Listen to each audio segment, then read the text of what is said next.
So who's ready to do some more meditation? Yes, good. So that's why you're here, right? So make the most of it.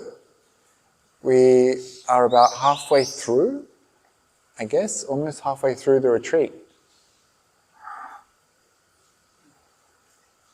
So by now,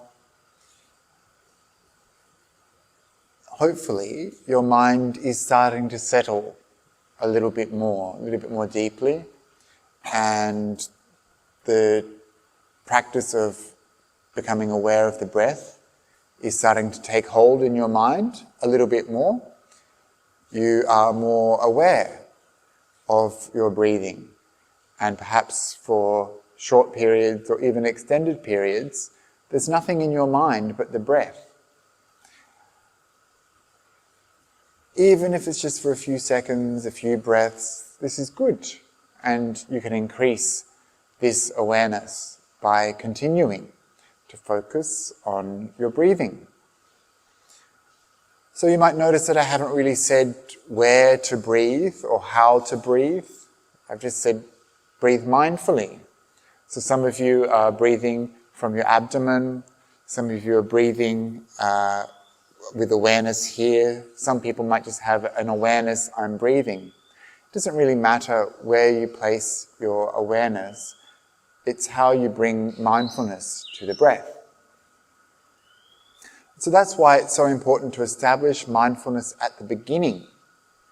When you first sit, don't rush towards the breath. Allow mindfulness to develop naturally, so it feels stable and strong and steady. And usually if you've settled the mind, if you've settled the body, then mindfulness naturally arises. And then it's really easy to see the breath. You don't have to go and grab it. You don't have to search for it. You don't have to yank it out of the air. You don't have to force yourself to breathe harder. You can just see the breath. And so over time, the mind learns to come back to the breath over and over again. So keep on working in this way, really gently with your mind, seeing where that balance is. Remember the little bird, seeing where you might need to put a bit more effort or where you're trying too hard. If you're feeling a bit sleepy and nodding off, you can try a little bit more effort. If the breath is difficult to see because the mind is distracted, put a little bit more effort. If you're putting too much effort and you're starting to become tense or tight, or you're getting a headache, or you feel stiff and agitated, then pull back a little bit. So we need this dynamism in our meditation. We're not just doing one thing all the time. And so when we think like this about our practice, it becomes a much more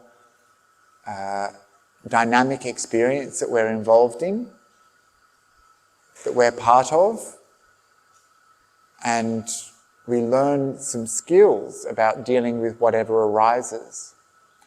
So after our meditation session today, I'll be giving a talk a little bit more about that. But for the time being, just remember, we're training the mind on this breath. On each breath coming in, each breath coming out, we're mindful and aware. In the Anapanasati Sutta, the discourse of mindfulness of breathing, Buddha says that the meditator is aware that this is a long breath, aware this is a short breath. They're aware of the whole body breathing. We feel this sometimes, like the breath opens up the body. And they're aware how the breath helps to tranquilize the body, bring calmness. So we feel this. This is the first 4 steps of the Anapanasati. And then the Buddha goes on to say, breathing in, experiencing rapture. Breathing out, experiencing rapture. Breathing in, experiencing bliss, and out, experiencing bliss. Breathing, experiencing the contents of the mind, the mental activities. And breathing, tranquilizing the mental activities. So we see how the breath helps with developing awareness to know what's going on right here, breathing long, breathing short. We see how the breath helps to bring the the body to a sense of fuller awareness and calm, relax, tranquility in the body. And then we see that there's this mental aspect that comes along with mindfulness of the breath. Once the body is relaxed, then positive emotions start to arise, such as piti, rapture, or sukha, bliss. And that the activity of the mind becomes tranquilized, less and less activity going on. We see what's happening in our mind more clearly. So this is what's possible with the breath. We're practicing anapanasati. We're learning what's going on in our mind, developing mindfulness, seeing how it affects the body, and seeing how the breath conditions the mind, both because of the breath and with the attendant mindfulness. So some people will be at the stage of rapture and bliss coming along in their meditation and experiencing the tranquility of mental activities. Some people will still be trying to see where this breath is. Where is that breath? And still working with aspects of long or short, or experiencing the calm in the body. So it doesn't matter where you're at with your meditation, just keep being patient, keep coming back to the breath, and this process will continue, and results can be expected eventually, because this is the path that the Buddha outlined for us. And many people in the past have practiced mindfulness of breathing and had good results. The Buddha said that this was the practice that he used to take him all the way to enlightenment. And so this is how we practice. Little by little by little, patiently, persistently, we retrain the mind. And as we train the mind, positive states emerge that deepen our practice.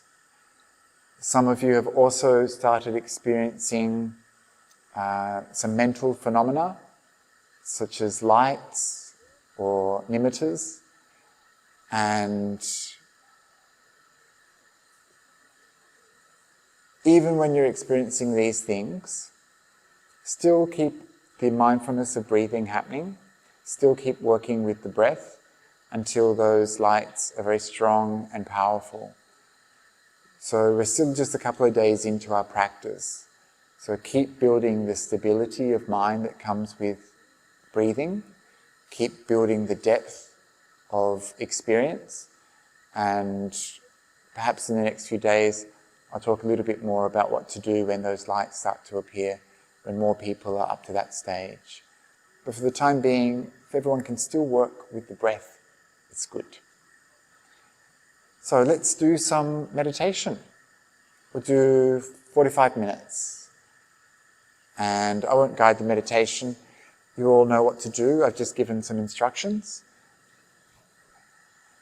And so once again, taking your posture, be comfortable, relaxed, develop mindfulness, and then work with the breath.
So once again, we're coming towards the end of our session. Now we can take the opportunity to review. How are you feeling now? What's the quality of your mind like?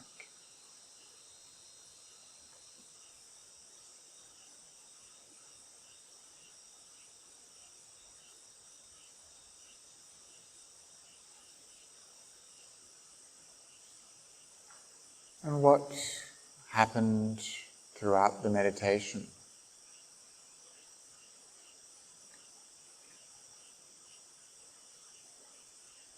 What were the things that led to peace and calm and mindfulness?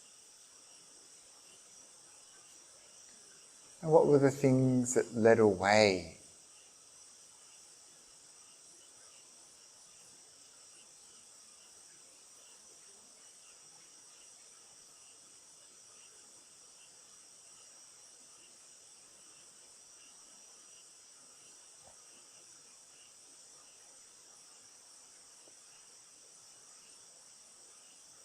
See if we can understand our mind, how it works. See if we can understand where we can find peace.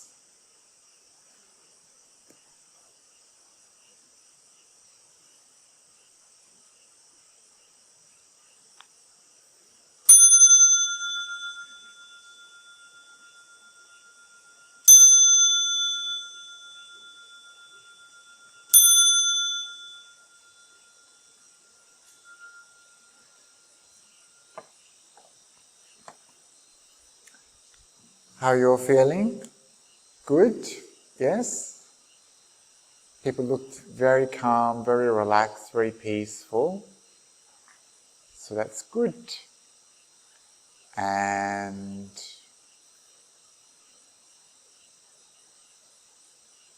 now we're going to take a 5-minute break.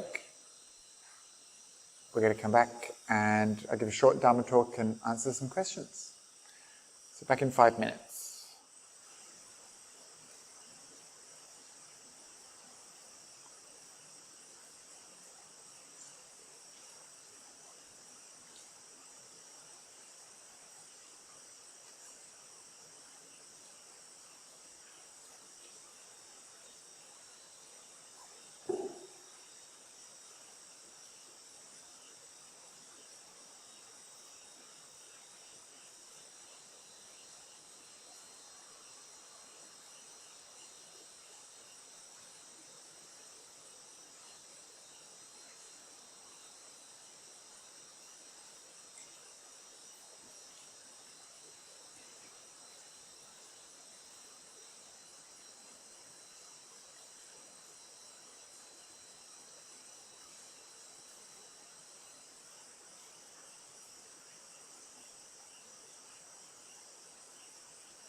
over the last few days, you've been getting to know your mind.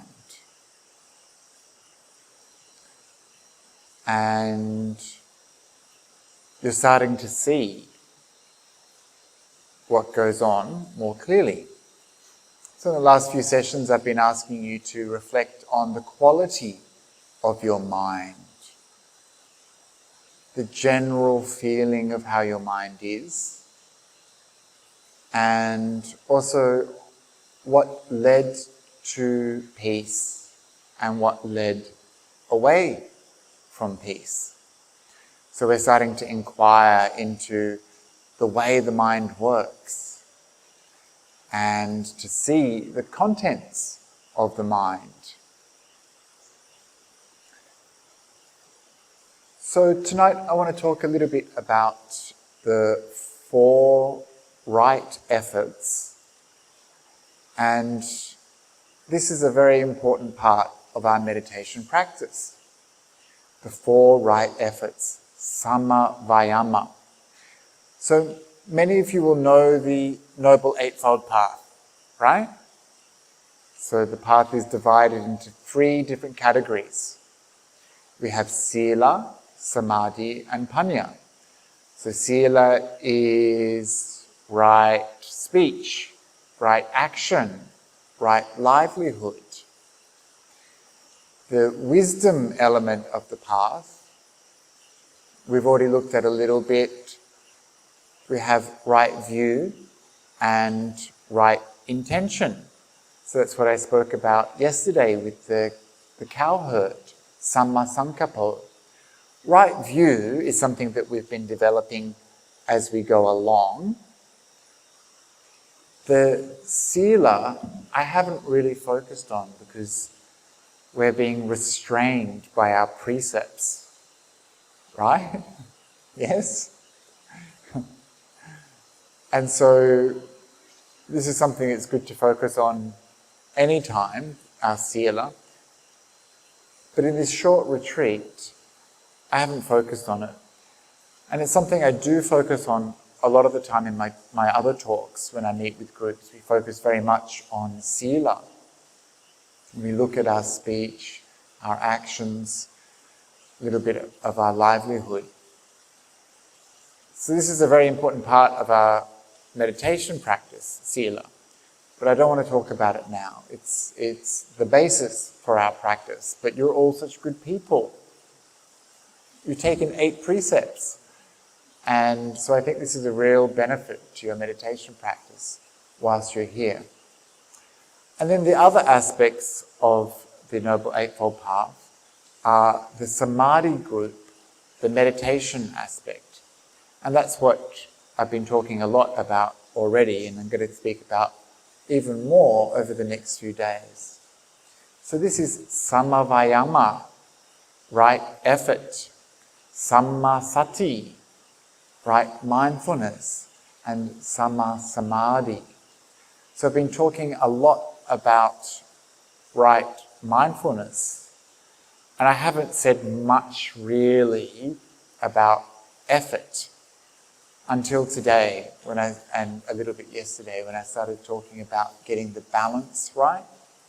So the reason I haven't started talking about effort is because when you hear these words effort, people start to think, yes, willpower, force, striving, determination. I'm going to smash this meditation. And so they fall into that trap of having their strings too tight and it snaps. And so it's better to be a little bit more lazy at the beginning than trying too hard. If you try too hard, you'll end up feeling really tired perhaps, or feeling really stressed or agitated, or your body will start to rebel, your mind will start to rebel, you might get a headache and things like that. And the worst thing, of course, is that we're using will and force instead of developing a natural mindfulness, developing a an awareness, a mindfulness that is more balanced and which leads to peace rather than more agitation. The kind of forceful, pushing willpower just ends up being a really fragile kind of mindfulness, a really brittle kind of mindfulness. It breaks easily. And just a little segue. So sometimes you see this a lot in monasteries. You see people who have come, and they've come to practice, and they want to let you know how mindful they are.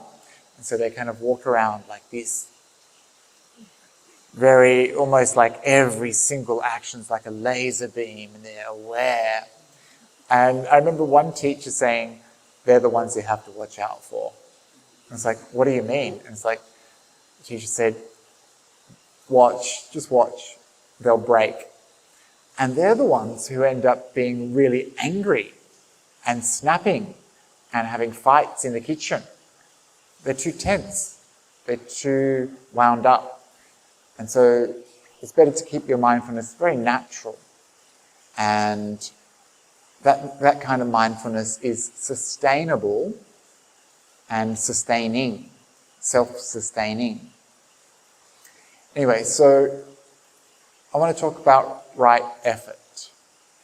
So far you've heard me say, just relax, be calm, let go, don't do anything. And now I'm talking about right effort.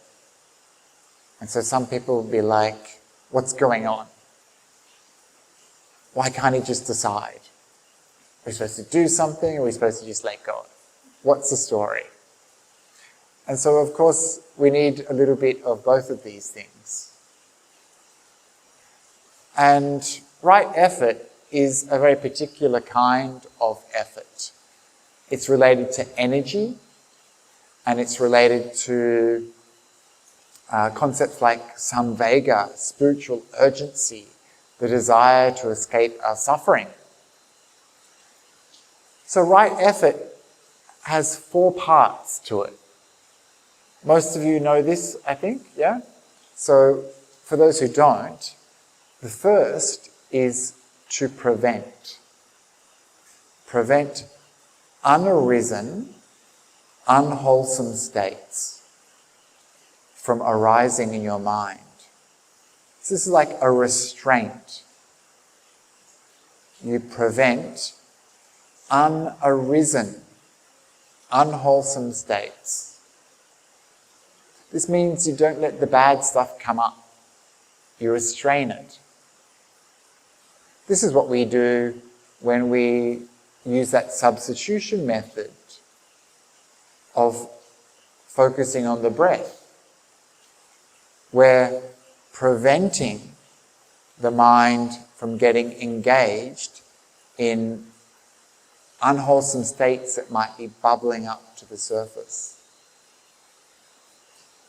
Maybe they break through, they start to pop through a little bit. And you see it, but you come back to the breath. You've prevented that unwholesome state from arising. The second is to abandon already arisen unwholesome states. So the first is to prevent, the second is to abandon, to get rid of, to let go of. So this might mean that you've got some anger in your mind. And so we abandon that, we let it go. We don't hold on to it. The first to prevent is like you've got a little canoe or a boat and you've got a hole in your boat. So you plug it, right, to prevent more water coming in. And then you can abandon the water that you've already got in the boat. You can bail it out. It's most important to prevent more water coming in. Otherwise, no matter how much you abandon, there's always more stuff coming in, right? So we put most of our effort into things like restraint and that substitution so that our mind is focused on an object and isn't going to wander, isn't going to allow these things to come up. And then if something does come into the mind, then we need to abandon it. We need to let it go. So this is the first two of our 4 right efforts: to prevent and to abandon. So that's the bad stuff, right? The unwholesome stuff, the unskillful stuff, the stuff that isn't useful to us. I'll tell you what that stuff is in a few moments. Some of you already know what that is. The third right effort is to cultivate, develop unarisen, wholesome states, beneficial states, skillful states of mind. We want to cultivate them. We want to develop them so that they grow. The fourth right effort is to maintain those already arisen, wholesome, skillful states. So on the one hand, we're abandoning and preventing unwholesome states. On the other hand, we're cultivating and maintaining wholesome states. So what are these 2 types of states? The first group that we want to let go of, that we want to prevent, is the 5 hindrances. The 5 hindrances, the pancha nivaranas. The 5 hindrances. The things that we want to cultivate and maintain, these are the 7 bojjhangas, the 7 factors of enlightenment or awakening factors. So that's why mostly when you hear me talking, I'm talking about letting go, identifying unwholesome states, and seeing the effect they have in the mind. We haven't started yet really talking about the good stuff. So maybe tomorrow we can start talking about how to cultivate and how to maintain wholesome states. But for most of us, it's going to be difficult to get to those wholesome states if we've still got a lot of these unwholesome states in our mind. And so that's why it's so important to understand the 5 hindrances. Have any of you heard of the 5 hindrances before? Can I see a show of hands if you've heard of the 5 hindrances? Yeah? Most of you, right? And had you been thinking about them in your meditation practice before I mentioned them? A little? Had you noticed when a hindrance was present? Did you label it and identify it as a hindrance? Yeah? Good. So this is how we work with the hindrances. So what are these 5 hindrances? So if some of you already know these, right? Hopefully. You said you knew them. And others will have no idea what we're talking about, which is really good because now you're going to get even more detailed information on the roadmap that the Buddha outlined to come out of your suffering. And I remember the first time I heard about the hindrances, I was like, thank you. Thank you for identifying the stuff that has been going on in my mind. Thank you for pointing out these categories that are so useful and so helpful so that I can identify and let go of these things. Before I had these descriptions, it was like stuff was just happening and it felt like I had no way to interact or to experience my mind without them. It seemed like this was just what I had to accept. This was my crazy mad mind and it had all this stuff in it, and when I heard that there's a way that we can identify them, I was like, we can separate these things out. And these are unwholesome, these are unskillful, these are unbeneficial. Yes, thank you. And you can abandon them, let them go. Right, good. Thank you for telling me. Then, of course, it's a slow process to actually abandon and let them go. But what are they, these 5 hindrances? The first is sense desire. So I've been talking a lot about sense desire, right? So sense desire. And this is a hindrance because, as I've explained a little already, this is what prevents us from getting any peace in our meditation. It takes us away from the present. It leads to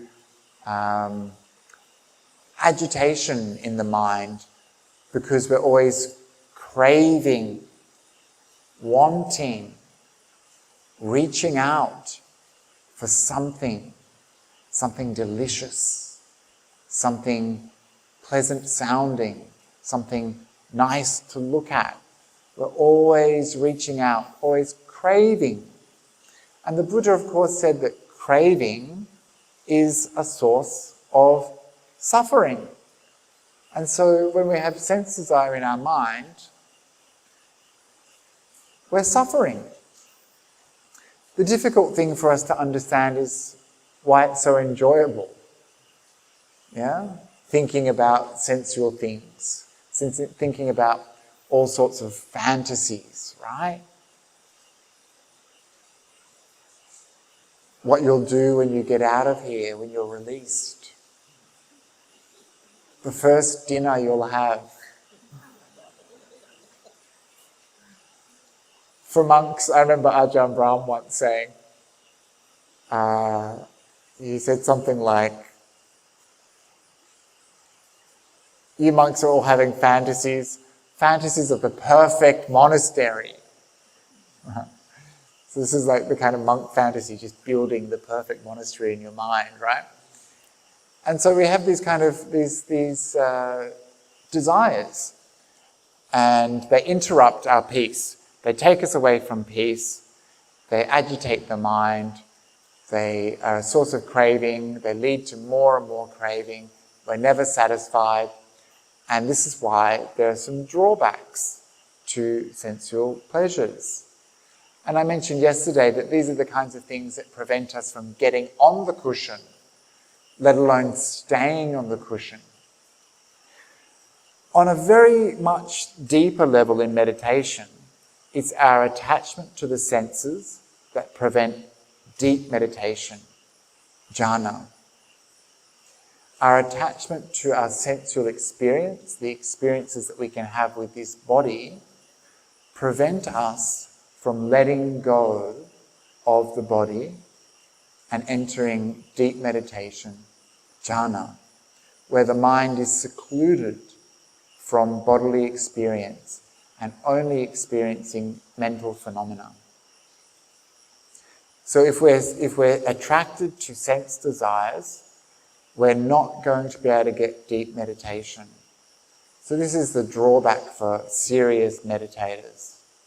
We're not going to be able to get deep because our experience is always going to be in the sensory realm. We're never going to get beyond the sensory realm into deep meditation. And so when the Buddha was talking about hindrances, he gave a series of analogies, of similes. And I really love these similes because it helped me understand the nature of each of the hindrances. And so he used the image of a bowl of water. You might imagine like a clear glass bowl of beautiful, clear, still, calm water. That's the kind of mind we want. That's the kind of ideal mind. A mind without hindrances. And so when he said that we have sense desire, when sense desire is present in our mind, it's as if someone has taken a bunch of colourful ink, red, yellow, blue, green, and thrown it in that water. And it's all swirling about. Colour, movement, excitement, right? It's like an advertisement. It's like your phone, colour, movement. It's like walking into a shopping centre.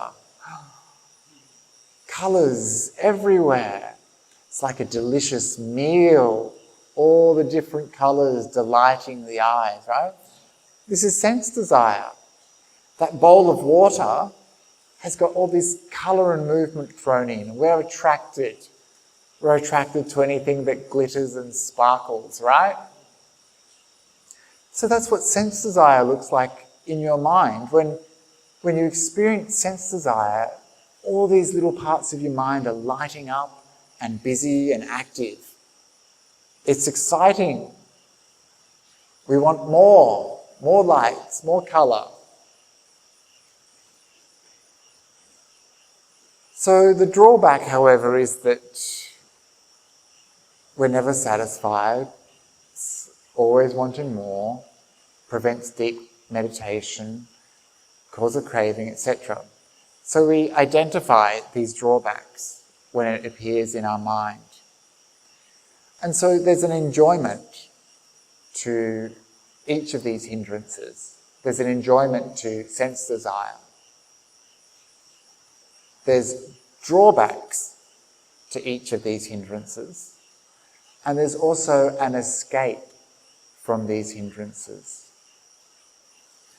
And so if we want to develop our mind, then when we experience sense desire, our single-pointed attention should prevent us from straying too deeply into that fantasy, that sensory experience. We keep the mind focused on the breath, a neutral object, and it shouldn't go wandering off too much. If it does, we bring it back. Or we can contemplate things like impermanence or death. All of this should help bring us back to the present. The Buddha said that when we escape from sense desire, when we give up the craving for sense desire, it's as if we have been released from a debt.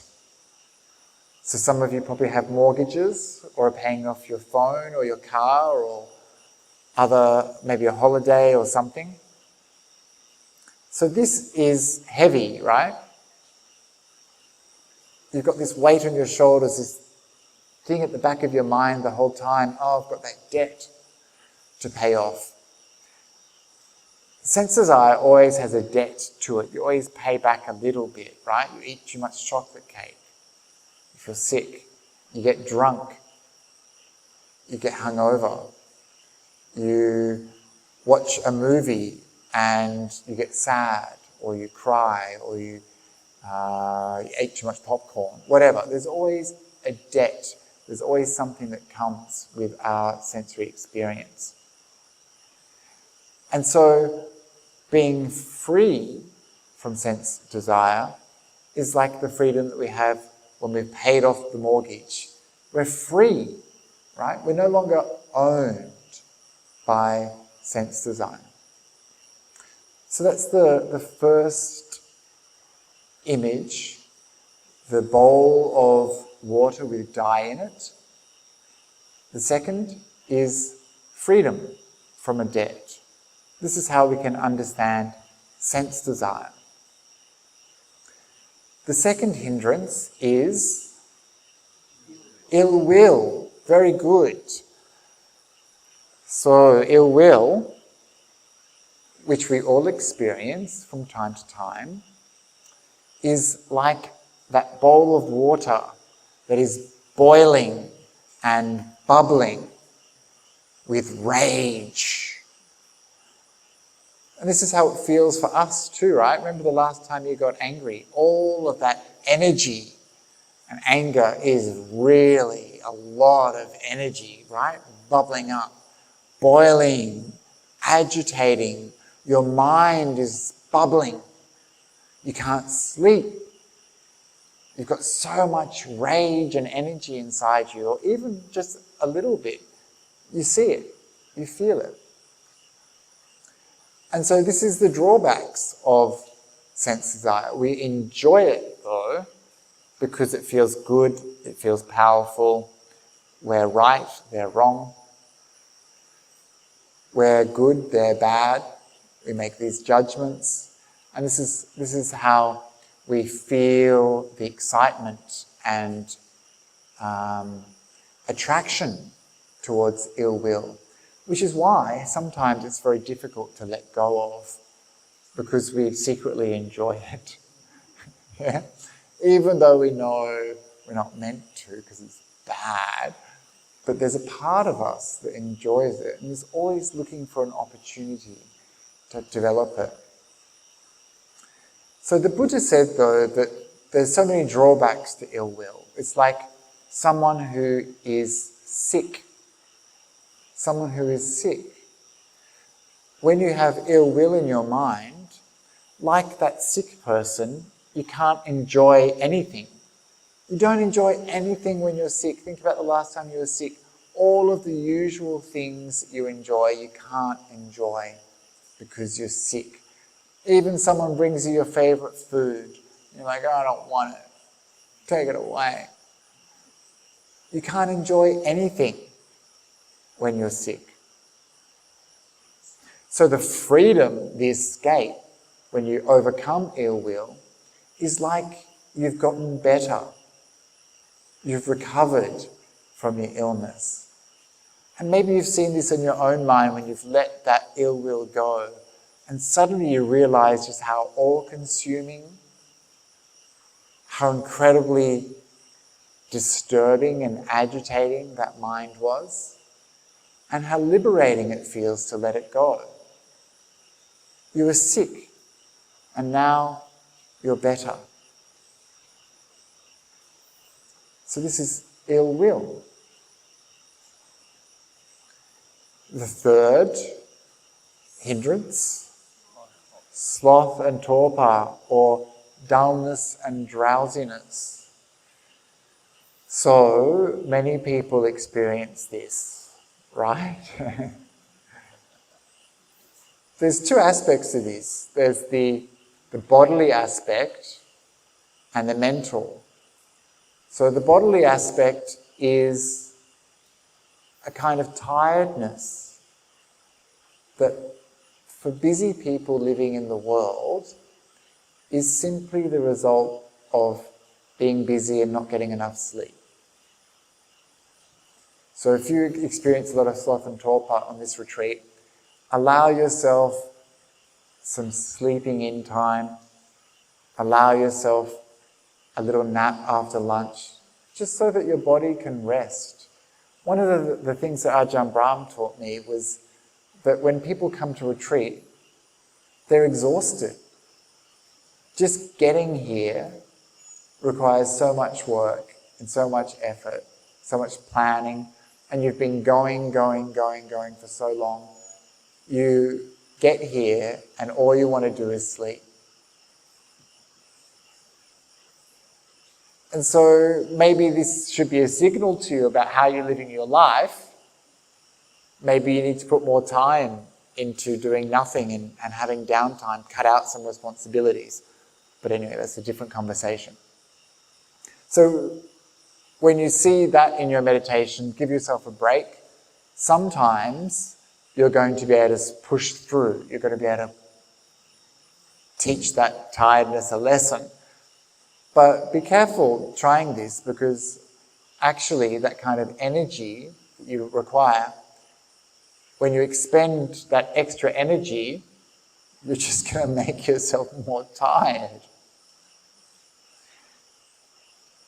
And so there's that physical component to this hindrance, which sometimes we can work with, sometimes it's impossible. I remember a story about a monk who kept on falling asleep. And so they sent him to monk training camp for sleepy monks.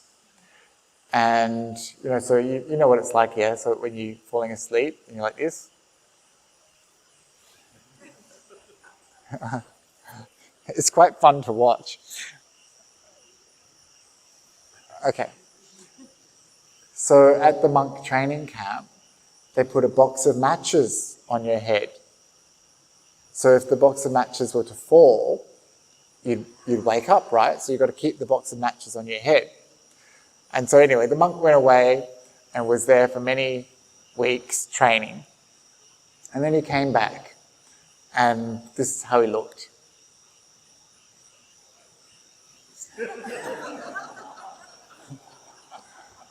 So he'd learnt to balance the box of matches on his head and still fall asleep.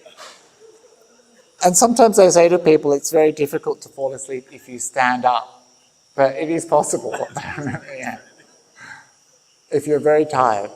And so the Buddha said that these were strategies to use because, again, it's comforting to know that these are not just things that happen to us. They happen to all of us, and they've happened to people for thousands of years. Phew! It's not just me. I'm not terrible. I'm not a bad meditator.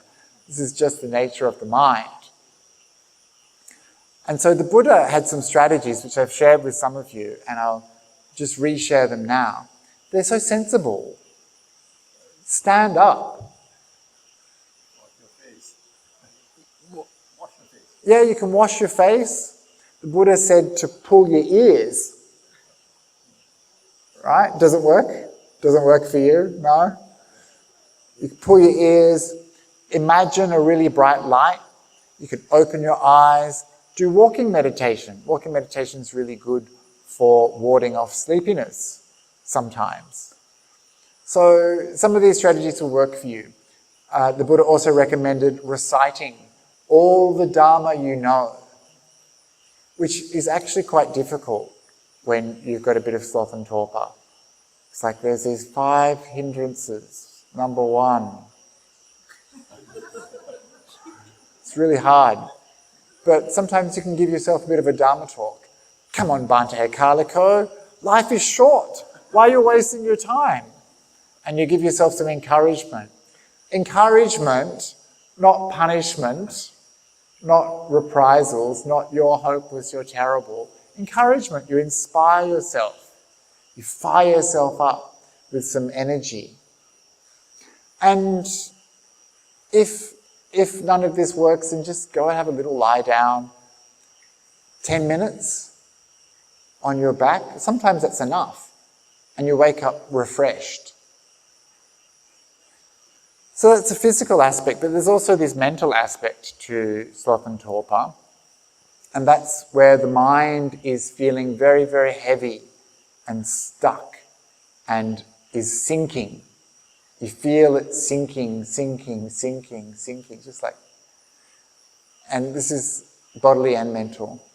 And you can't do anything with the mind. It's like really unwieldy, like walking through really thick mud. Everything is just really difficult. There's no brightness, there's no energy. It just feels stuck. And so this is a hindrance. And so sometimes working with that bright light might help. So the Buddha said that the feeling, the drawback of this hindrance is like that bowl of water covered in algae, moss, water plants. You can't see anything. It's just covered with a layer of slime, just like that mind is just like covered with something. It's hard to see through it. And so this, of course, means we can't see what's going on. We can't see clearly like we want to see with that bowl of water. We've got a layer of pond slime over the top. So this is the third hindrance, the hindrance of sloth and torpor, or dullness and drowsiness. The fourth hindrance, restlessness, remorse. So this is a agitation, wanting to do something, anything but this. You sit down, you want to go away, do something else. You sit down and you think, time to vacuum the house. Sit down, I should go and do this thing. Sit down, just check my phone. Takes you away from the present. You're looking for something to do. So restlessness is a movement towards the future. I want to do something in the future. I'm looking for some excitement in the future. The remorse is the past. Regret, remorse about what you've done or haven't done. Things from the past that cause you regret and remorse. So this takes us to the past, restlessness to the future. So these two combined are called restlessness and remorse. This is one hindrance. It's the same motion backwards and forwards. So the image the Buddha used to describe this is that bowl of water with waves chopping up that water. The waves agitate, they disrupt. There's no stillness, there's no clarity.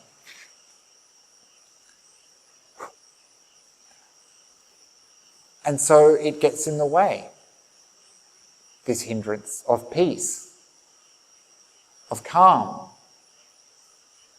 When restlessness is in the mind, sometimes you feel it. It's just like this energy just pushing.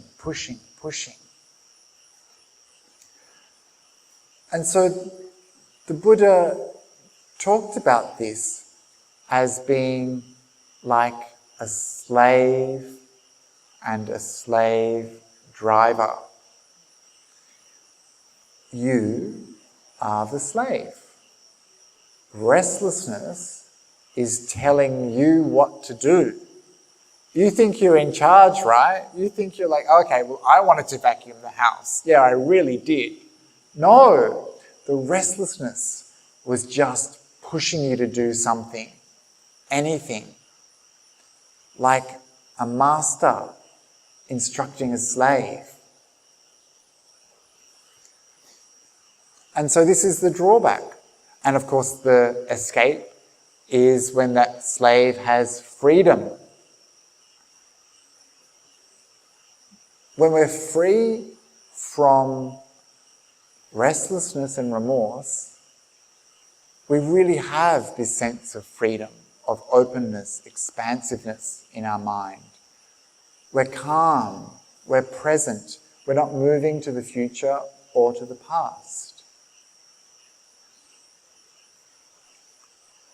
I'm just going to go back one step to the sloth and torpor, because I've been given two similes for each, and I forgot to give the one for sloth and torpor, which is when the mind is small and cramped.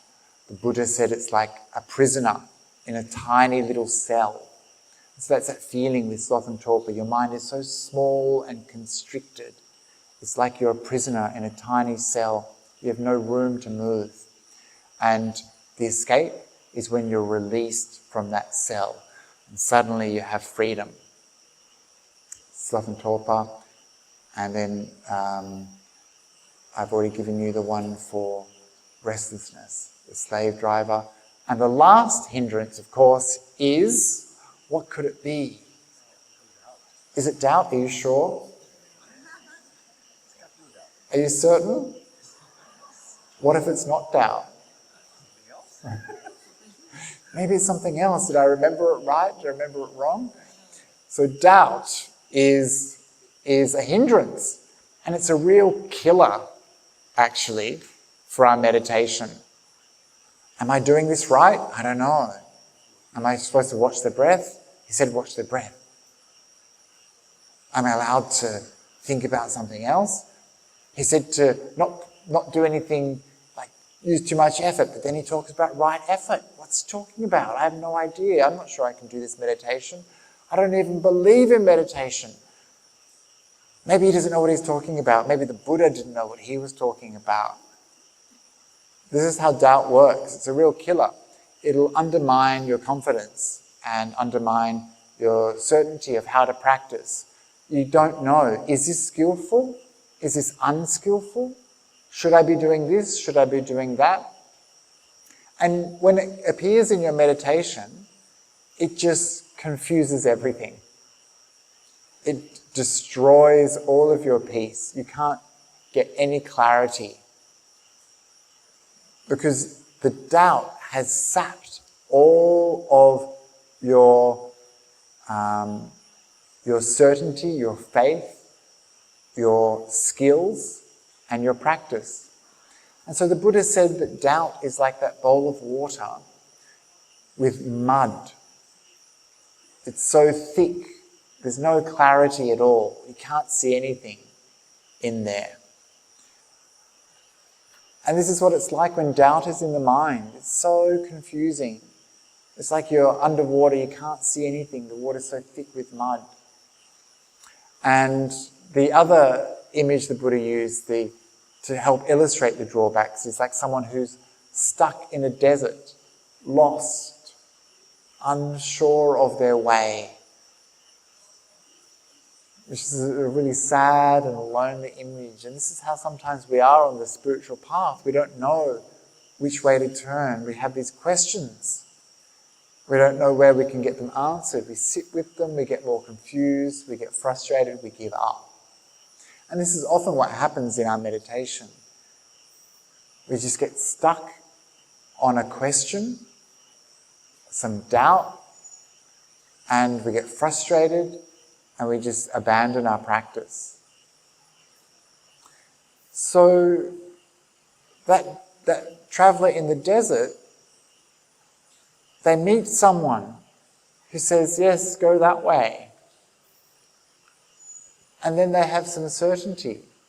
They have some direction. And in the same way, if you have doubts, the way to overcome them is to firstly investigate for yourself. Test for yourself. See for yourself. Try to work it out for yourself. This isn't just in meditation. This means reading books, listening to talks, all of that sort of thing, so that you get the knowledge you need to remove doubt. And ask questions. Ask questions of your teachers. Ask questions in internet forums. Be careful who you ask questions from. But sometimes we just need someone else's input. And all of you have a lot of meditation experience, so I hope that outside of this retreat you're supporting each other in your practice. You share a little bit of knowledge sometimes with others and it can help a lot. So these are the 5 hindrances. Should we go through them again? First one. What is the image? Bowl of water with colourful dye, or a debt. Freedom from debt. We'll just work with the bowls from now on. Too much information. I'm sorry. A lot to take in. The second one. Ill will. The image. Boiling water. Agitation. Lots of bubbles boiling away. The third.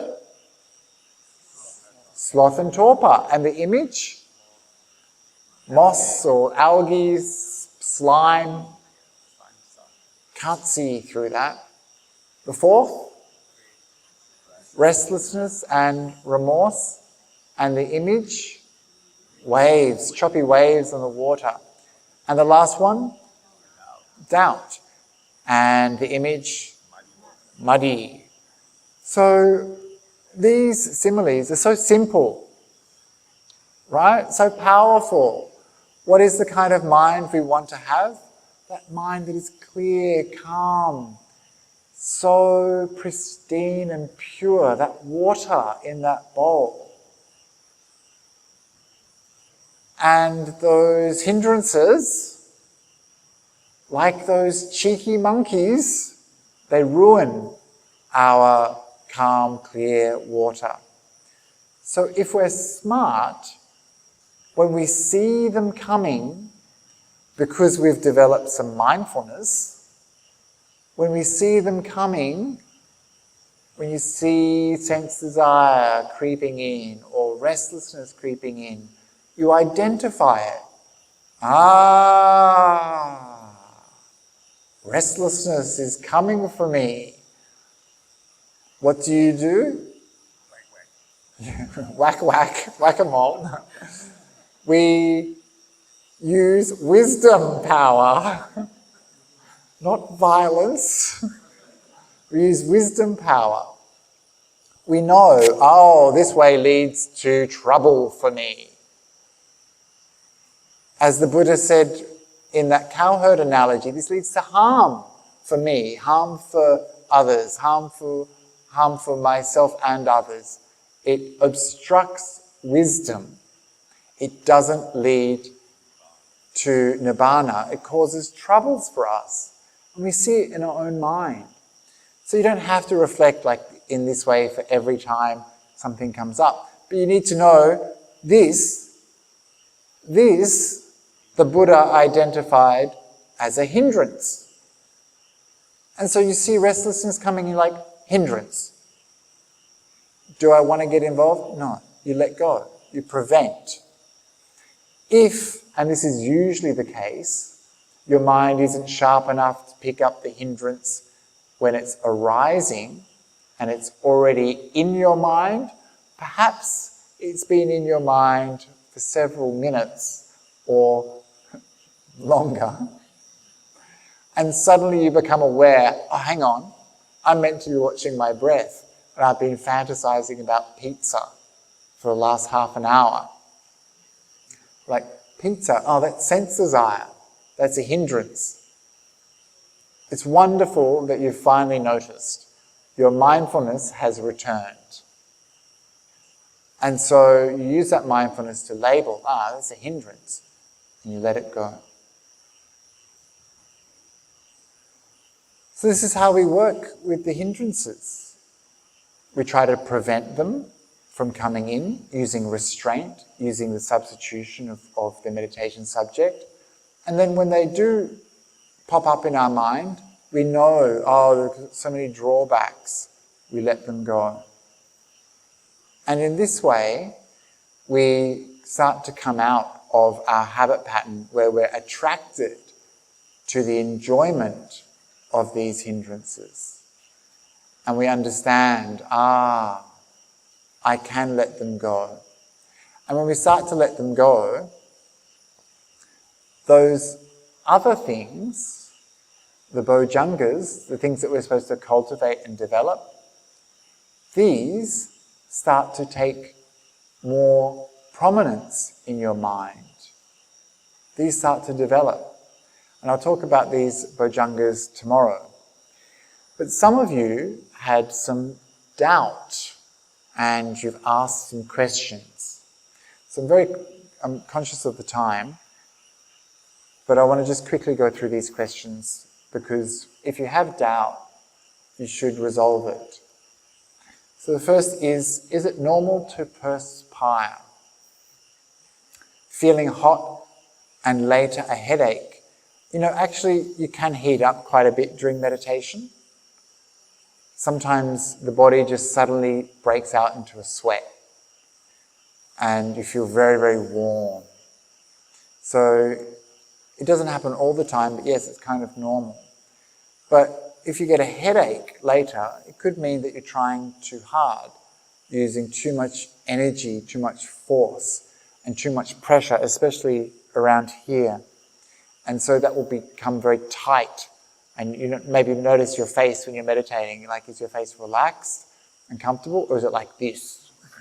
Because if it's like that, then there's a lot going on here in your frontal lobe and a lot of pressure on the brain. and a lot of tension in the muscles in the neck, which cause things like headaches. So if you do that, then you might be using too much effort, too much force. And the second question here, the same person, says, is it normal to feel tired after meditation? It is if you've been using too much effort, too much force. You've been trying to hold it together by force of will. And you can't sustain that kind of energy, that kind of effort. You just feel tired. When we have energy, it's got to be natural and well up from inside of us, naturally. And that kind of energy is really powerful and really strong. And you won't feel tired, you'll feel very bright and alert. That's the kind of energy we want. That's the kind of energy that lasts a long time and supports the meditation practice. The kind of energy which comes from force and will, dissipates quickly, is fragile, and causes tiredness and frustration and anger.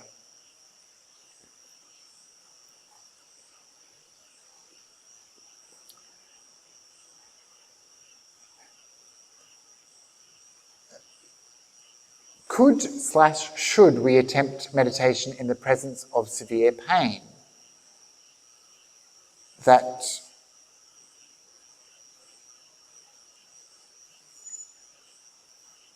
be it physical or mental. So there's a couple of words that I'm not certain of, but I talked a little bit about this today. Don't sit with severe pain, extreme pain. And even if some teachers you respect and love and admire, tell you to sit with the pain, you know your body best. Some people have injuries, right? The teacher doesn't know that. You have to look after yourself. Sure, from time to time, if there's a moderate amount of pain, we can acknowledge it. And when we look at it, we're investigating. What is this pain? Where does it come from? What does it mean to have pain in the body? And you might watch it for a little while, and you see that pain isn't one pain, but constantly changing physical sensations. But remember that analogy this morning about Olympic athletes and weekend fun participants in sport? So there's a stage of meditation practice where your mind is very strong and powerful, and you can sit with severe pain and watch it, and your mind doesn't get affected at all. It's very interesting. You're like a scientist. You can inquire, and you can see the subatomic particles buzzing around in your body. But if you're not quite at that level of practice, or you're new to practice, or you've fallen off your meditation practice, and you come to sit and all you have is pain in your body, then you're not going to get a lot of benefit. You're not going to be able to see clearly the changing nature of the pain. All you're going to do is identify with that pain. And that pain is going to get stronger and stronger and more powerful. It's going to overwhelm your mind, and you're going to suffer. And there's enough suffering in your life. There's no point in fixating on pain in your meditation practice. It's okay to move. It's okay to be comfortable. It's okay to be relaxed. Later on, maybe you can look at that pain and it won't be a problem, and you'll be able to analyze it if that's what you want to do. But the breath practice that I'm teaching you, the samatha practice that I'm teaching you, it helps block out the body so that the body recedes to the background and you're only focusing on the breath. You're developing single-pointed awareness of the breath. And this means that you're not interested in the body. And if a pain comes up, you might be able to just say, okay, there's some pain, come back to the breath. We don't look at it. Some techniques, like some Vipassana techniques, will ask you to investigate the pain, spend time with the pain, look at the pain. If that's what you're accustomed to doing and you're happy to do that, fine. But if you're coming to me and saying, I've got so much pain, I can't handle it, then don't do it. Be comfortable, change posture, change position. Otherwise, you're just encouraging the mind to rebel, and what will happen is the memory that you have of meditation will be that you hated every single moment, it was awful, the suffering was intense, and I don't want to do it anymore, thank you very much. So when we practice at a very deep level, yes, it's possible to sit with pain. We're just armchair athletes, you know. We've got to know our limits. So please know your limits.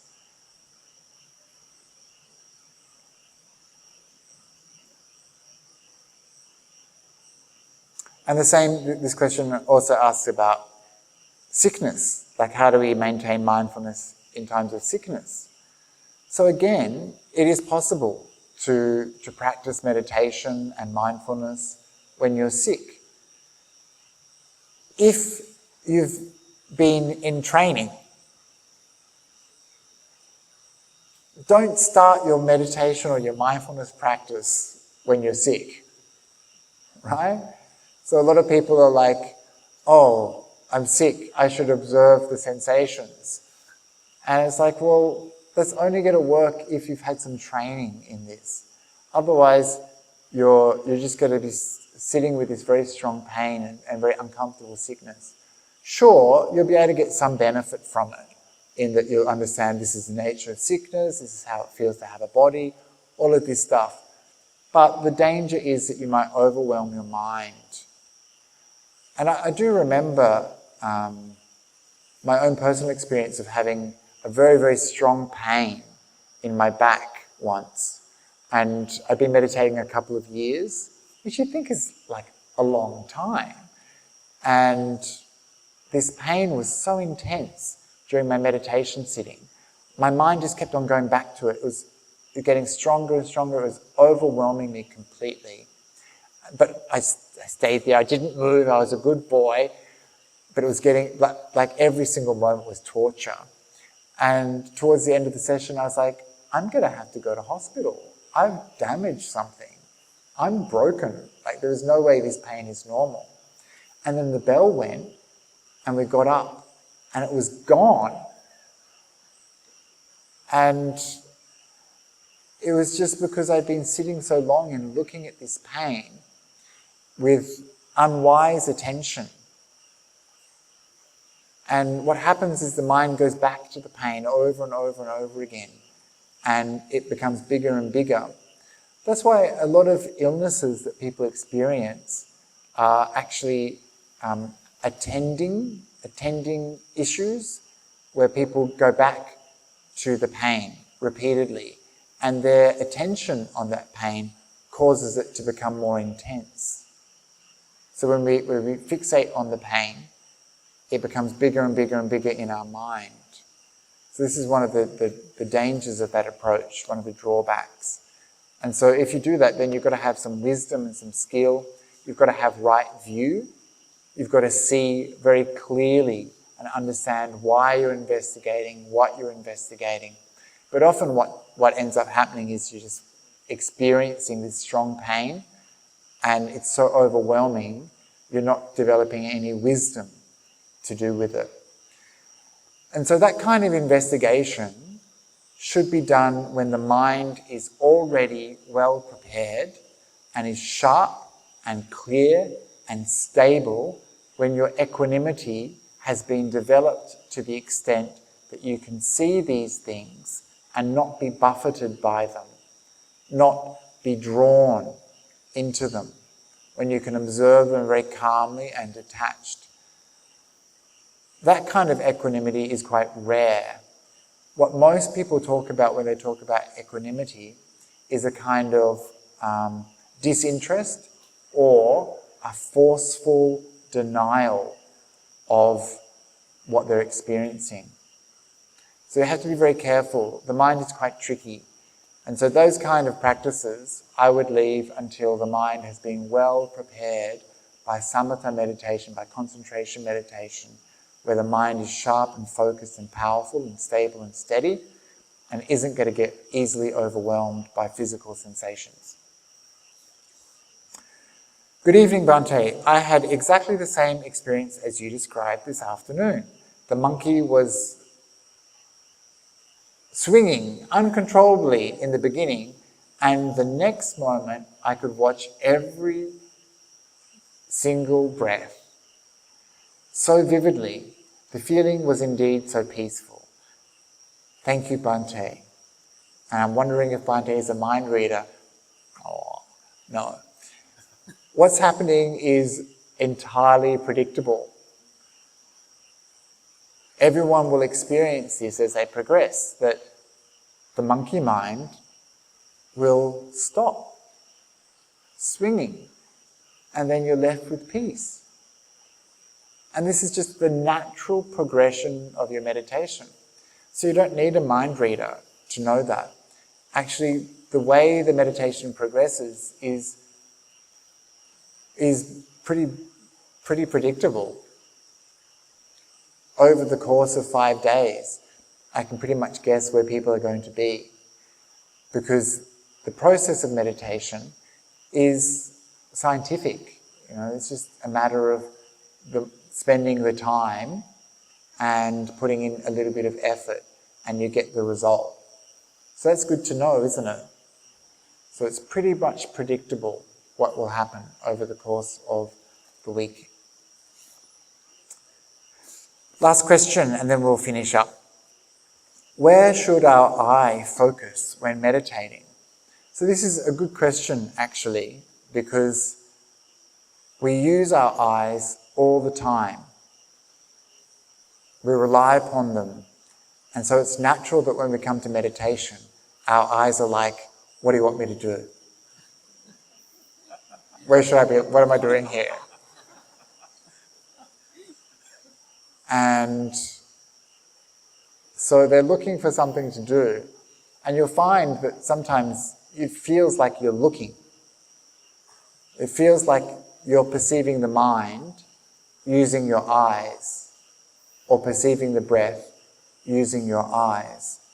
But actually, this isn't the case at all. It's an approximation, a mental approximation of vision is what you're seeing in your mind. And because it seems like sight, we think, my eyes are doing this, my eyes are involved somehow. But your eyes aren't involved. Your eyes are turned off, and they're soft, relaxed, unfocused, and not doing anything. And so when you meditate, allow your eyes just to rest.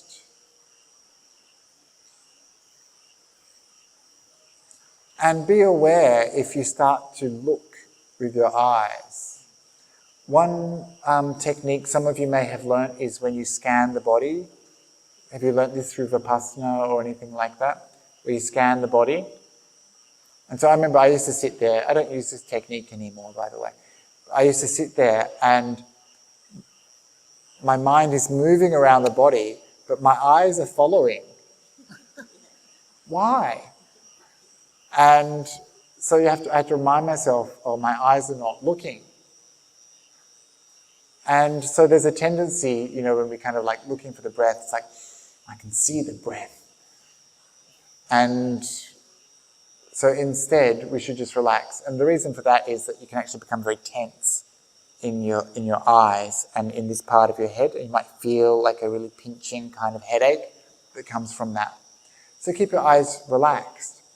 The confusing thing is when you're going to start seeing some lights or some images. And then you're going to be like, what is seeing this? how am I perceiving this? You know, like opening your eyes and like, no, not here either. And again, it's just that close approximation of the mental image which is perceived by the mind, but because we're so used to seeing things using our eyes, we think, oh, this is my vision. But it's not. It's just a mental image. And I'll talk more about that in the next few days. This experience of seeing with your mind. So I think it's about enough for today. Good on you for finishing a whole other day. This is our second day, and we've only got 3 left. 2.5 really. Yeah. So not long, right? But the training is working, right? We're starting to make some progress and perhaps starting to experience some of the results of our dedicated effort. And you've all been putting a lot of effort in. I've seen you. You're sitting well. You're doing walking meditation. You're putting in a lot of effort. You're making many merits. And so we should reflect upon these merits before we go to bed so that we can inspire our mind, finish off the day with a sense of positivity and goodness. And so thinking of all our departed relatives, all our departed friends, and also thinking of our friend Madeline, who is in hospital with a coma after a brain injury. So let's dedicate the merit together. Idham me nyatinam hotu sukhita hontu nyateyo. Idham me nyatinam hotu sukhita hontu nyateyo. Idham me nyatinam hotu sukhita hontu nyateyo. Very good, and we'll finish by paying respects to the Triple Gem.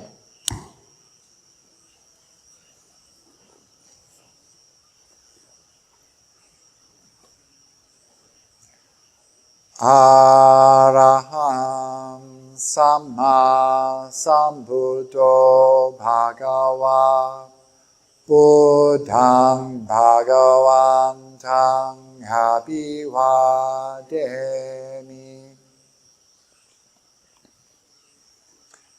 Swakato Bhagavata Dhammo Dhammang Namasami.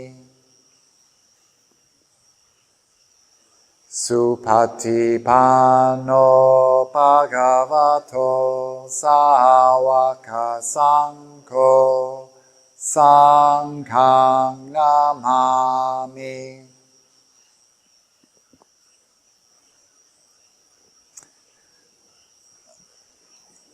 Very good. Sadhu, sadhu, sadhu. So get lots of sleep, and I'll see you early tomorrow morning for some more meditation. Yay. Good night.